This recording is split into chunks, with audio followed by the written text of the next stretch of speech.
Morning, everyone. Hope you're well. I'm Sam, the sustainability lead here at David Luke. I wanted to share with you how to write an effective environmental policy.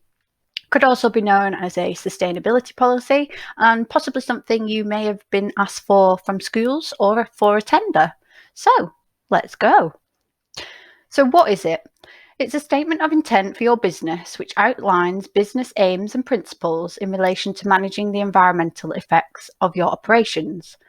This includes water and air pollution, waste management, protection of natural resources, and many more.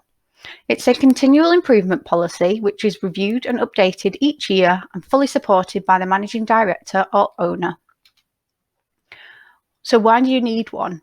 This could be a requirement from a school or customer, could be required for tender submissions, gives a better understanding of your company's environmental impact. It's a continual improvement policy with measurable results. It could improve cost control and monitoring of environmental impacts of your business. So who cares about it? Your staff, customers, local authorities, insurers, neighbouring businesses, regulators, planners, community groups, suppliers, and local residents. So, how can it help your business? It communicates your intentions to improve, boost staff morale and productivity, better relationships with regulators and legal compliance, and is a decision-making factor for customers and schools. You need to think about what your business does and what impact it has on the environment. What products or services do you provide? What operations or processes take place? What resources do you buy in? What utilities do you use? And are there any materials that you waste? Think about things that you buy into your business to operate, the utilities that you use on site, and then think about the environmental impact that these each have. On this slide, I've gone into a bit more detail, which might be relevant to your business. So resources, this could be paper, IT equipment, batteries, furniture, packaging, utilities, gas, electric, water, which are relevant to your business. And then on the right-hand side, what environmental impacts do each of these have?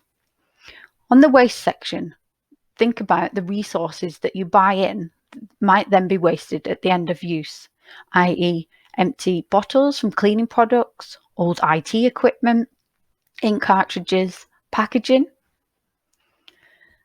And now that you've got your environmental impact, think about ways and where you can improve.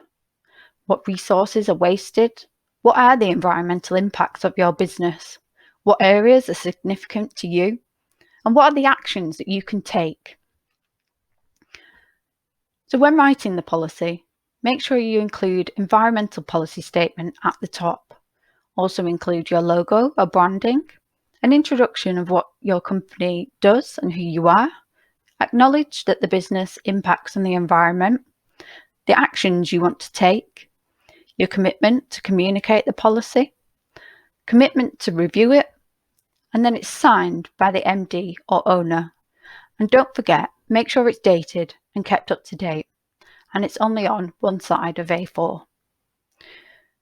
Be clear, use business-like language, stick to the point, state your policy, and keep it short. Don't ramble or waffle, don't go overboard, don't promise anything that you can't deliver, and don't say anything that you can't back up. Don't give targets or be too specific, and don't name staff. It should be reviewed at regular intervals, so annually, or if business activities substantially change, or when the objectives are achieved. What you should do with it: make it visible to staff and customers on your website, display a copy in your shop, put it on your intranet site if you have one, and include it in staff training or new employee inductions. It should be a continual improvement policy which is backed by senior management. It should be meaningful and tailored statements of intent, be communicated internally and externally, be a controlled document, and reviewed at regular intervals. If you'd like to receive a copy of this, click on the link below in the email, and hopefully you can get started on writing your environmental policy.